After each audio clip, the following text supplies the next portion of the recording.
My name is Alan Lowe. I'm director of the George W. Bush Presidential Library and Museum. We're in the White House Situation Room, the conference room from the White House Situation Room. During the Bush administration, the complex of rooms known as the Situation Room was completely renovated. And President Bush had the foresight to say, save those rooms for my presidential library. So when I came here 4 years ago, in our temporary storage area, we had these huge crates literally full of 2 rooms. So we've reconstructed the conference room here, and the other room we received, called the command room, is now at the Reagan Library, where they've reconstructed it. And our plan down the road is to connect students in California with students in Texas as we do various simulations in the rooms. This is the actual paneling, furniture, table.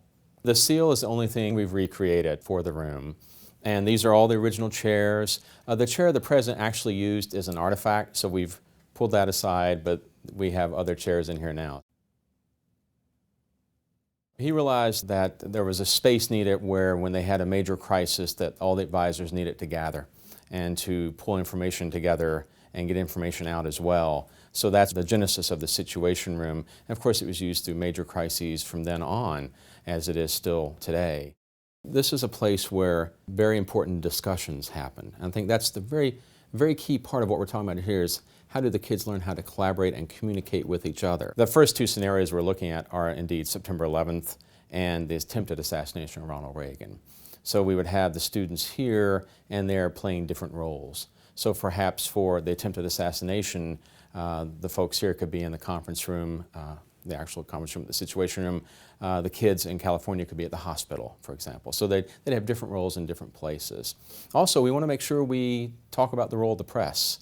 So at both locations, there will be different areas where some students can play roles as members of the press. The wall kind of behind me here opens up into our other classroom. So either they'll be watching or they'll be hearing from the people in this room what the people in this room want to let out, and they'll be trying to get information from inside this room. And I think also you'll see, and again, this is all in the development stages, that the use of technology will be very important in that. So we hope to have a big screen on that wall showing the kids in California and other information, but also handheld devices.